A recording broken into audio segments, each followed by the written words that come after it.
കഴിഞ്ഞ കുറച്ച് ദിവസങ്ങളായി ശ്രീ KT ജലീൽ നിരന്തരമായ ആരോപണങ്ങളിൽ ഇനി എനിക്ക് ദാവൂദ് ഇബ്രാഹിമുമായി ബന്ധമുണ്ട് എന്ന് അദ്ദേഹം പറഞ്ഞില്ല എന്നതൊഴിച്ചാൽ ബാക്കിയെല്ലാ ആരോപണങ്ങളും ഒരുവിധം അദ്ദേഹം ഇതിനകം ഉന്നയിച്ചിട്ടുണ്ട്. പലരും വിചാരിച്ചിരിക്കുന്നത് ഈ ബന്ധു നിയമനം കൈയോടെ യൂത്ത് ലീഗ് പിടിച്ചപ്പോൾ അദ്ദേഹത്തിന് നാണം കെട്ട് രാജിവെക്കേണ്ടി വന്നു. അങ്ങനെ നാണം കെട്ട് രാജിവെച്ചതിലുള്ള പകയാണ് ഇത്തരമൊരു ആരോപണത്തിന് അദ്ദേഹത്തെ പ്രേരിപ്പിക്കുന്നത് എന്നാണ് പലരും വിചാരിച്ചിരിക്കുന്നത്. എന്നാൽ അതുമാത്രമല്ല, പക അദ്ദേഹത്തിനുണ്ട്. എന്നാൽ അതുമാത്രമല്ല, അദ്ദേഹം മന്ത്രിയായിരിക്കുന്ന സമയത്ത് നടത്തിയിട്ടുള്ള വളരെ ഗുരുതരമായ ഒരു അഴിമതി പിടിക്കപ്പെടാൻ പോകുന്നു, അത് പുറത്തു വരാൻ പോകുന്നു എന്നതിന്റെ വെപ്രാളത്തിലാണ് അദ്ദേഹം ഇപ്പോൾ എനിക്കെതിരെ നിരന്തരമായ ആക്ഷേപങ്ങൾ ഉന്നയിച്ചുകൊണ്ടിരിക്കുന്നത്.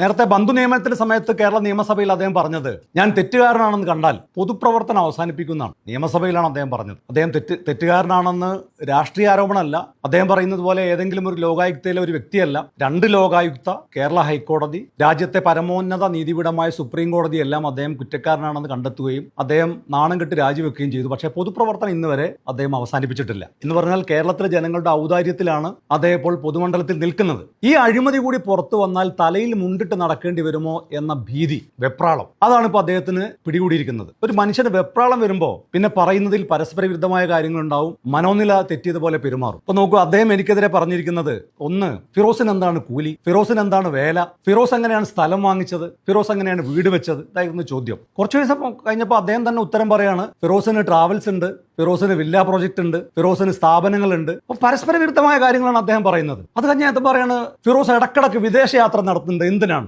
പാസ്പോർട്ട് പരിശോധിക്കണം. അത് കഴിഞ്ഞ് അദ്ദേഹം പറയാണ് ഫിറോസിന് വിദേശത്ത് വിസയുണ്ട്, ദുബായിൽ വിസയുണ്ട്, അവിടെ ജോലിയുണ്ട്, അവിടുന്ന് ശമ്പളമുണ്ട്, TA ഉണ്ട്. അത് കഴിഞ്ഞിട്ട് അദ്ദേഹം പറയുന്നത് കൊപ്പത്തുള്ള യൂത്ത് ലീഗ് പ്രവർത്തകർ എന്നോടൊരു കാര്യം അറിയിച്ചു, പട്ടാമ്പി കൊപ്പത്ത് ഫിറോസിന് ഒരു ഫ്രൈഡ് ചിക്കൻ കടയുണ്ട്, എമ്മി. അത് കഴിഞ്ഞ് അദ്ദേഹം പറഞ്ഞു ഹൈലൈറ്റ് മാളിൽ ഫിറോസിനൊരു കടയുണ്ട്, അതും എമ്മി. ഇതെല്ലാം ഷാഡോ ആണ്, ബിനാമിയെ വെച്ച് നടത്തുകയാണ് എന്നാണ് അദ്ദേഹം പറഞ്ഞത്. ആദ്യമേ ഞാൻ പറയട്ടെ, ഞാൻ ബിസിനസ് ചെയ്യുന്ന ആളാണ്, ഞാൻ തൊഴിൽ ചെയ്യുന്ന ആളാണ്, എനിക്കതിൽ അഭിമാനമുള്ള ആളാണ്. മാത്രമല്ല എൻ്റെ പാർട്ടി സഹപ്രവർത്തകരോട് പാർട്ടി യോഗങ്ങളിൽ ഞാൻ പറയാറുള്ള ഒരു കാര്യം, രാഷ്ട്രീയം ഉപജീവനമാക്കരുത്, തൊഴിൽ ചെയ്യണം, ബിസിനസ് ചെയ്യണം എന്നാണ്. എനിക്ക് KT ജലീലിനോടും പറയാനുള്ളതാണ്, തൊഴിൽ എന്തെങ്കിലുമൊക്കെ ചെയ്യണം, എന്തെങ്കിലുമൊക്കെ ബിസിനസ് ചെയ്യണം. എത്ര കാലം എന്ന് വെച്ചിട്ടാണ് സ്വന്തം മോളെ കല്യാണത്തിന് പോലും സ്വന്തം ഭാര്യയിൽ നിന്ന് കടം വാങ്ങുക, എന്നിട്ട് അത് മാസാമാസം തിരിച്ചടക്കുക? നാണക്കേടല്ലേ? എന്തെങ്കിലുമൊക്കെ സ്വന്തമായിട്ട് ചെയ്യേ, നിങ്ങളും ചെയ്യണം. പക്ഷേ ഒരു കാര്യമുണ്ട്, അഴിമതിയല്ല, സ്വജനപക്ഷപാതമല്ല, പൊതുമുതൽ അപഹരിക്കലല്ല, സ്വന്തം നിലക്ക് തൊഴിലോ ബിസിനസ്സോ ഒക്കെ ചെയ്യാൻ അദ്ദേഹം തയ്യാറാണ്. പിന്നെ അദ്ദേഹം പറഞ്ഞത് ഈ പട്ടാമ്പിയിലെ കൊപ്പത്തെ യൂത്ത് ലീഗ് പ്രവർത്തകർ ഇങ്ങനെ ഒരു എമ്മി പ്രവർത്തിക്കുന്ന കാര്യം അദ്ദേഹത്തെ രഹസ്യമായി അറിയിച്ചു എന്നാണ്. എന്തിനാണ് അദ്ദേഹം കൊപ്പത്തെ യൂത്ത് ലീഗുകാരോട് ചോദിച്ചത്? കൊപ്പത്തെ CPM-കാരോട് ചോദിച്ചാൽ മതിയല്ലോ.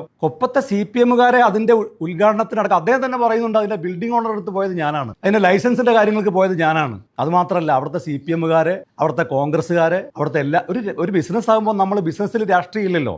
നമ്മളൊരു സ്ഥാപനം, ഇപ്പോൾ ലീഗുകാരുടെ സ്ഥാപനത്തിൽ ലീഗുകാർ മാത്രമാണോ കയറുക? അങ്ങനെ അല്ലല്ലോ, അങ്ങനെ പാടില്ലല്ലോ. നമ്മളൊരു സാധനം വാങ്ങുന്നത്, ഞാനൊരു ഹോട്ടലിൽ കയറുമ്പോൾ അല്ലെങ്കിൽ ഒരു കടയിൽ കയറുമ്പോൾ എൻ്റെ പാർട്ടിക്കാരാണോ എന്ന് നോക്കിയിട്ടല്ല, നമ്മൾ എല്ലാ കടയിലും കയറും. രാഷ്ട്രീയം നോക്കാതെ നമ്മൾ ബിസിനസ്സിൽ പങ്കാളികളാകും. അതുപോലെ തന്നെ നമ്മളൊരു സ്ഥാപനത്തിന്റെ ഉദ്ഘാടനത്തിന്, ഈ പട്ടാമ്പിയിലെ കൊപ്പത്തെ എമ്മിയുടെ ഉദ്ഘാടനത്തിന് ഞാനാണ് CPM നേതാക്കന്മാരെ വിളിച്ചത്. ഞാനാണ് അവിടുത്തെ എല്ലാ പാർട്ടിയുടെയും വ്യാപാരി വ്യവസായിയുടെയും നേതാക്കന്മാരൊക്കെ വിളിച്ചത്. എന്തിനേറെ പറയുന്നു, ആ ഉദ്ഘാടനത്തിൽ പങ്കെടുക്കേണ്ടിയിരുന്ന മുഖ്യാതിഥി പട്ടാമ്പി MLA, അദ്ദേഹത്തെ നേരിട്ട് ക്ഷണിച്ചത് ഞാനാണ്. ഞാൻ ബിനാമി വെക്കുന്ന ഒരു സ്ഥാപനത്തിൽ ഞാൻ ഇവരൊക്കെ, എൻ്റെ എതിരാളികളെ, രാഷ്ട്രീയ എതിരാളികളെ ഞാൻ പോയി ക്ഷണിക്കുമോ?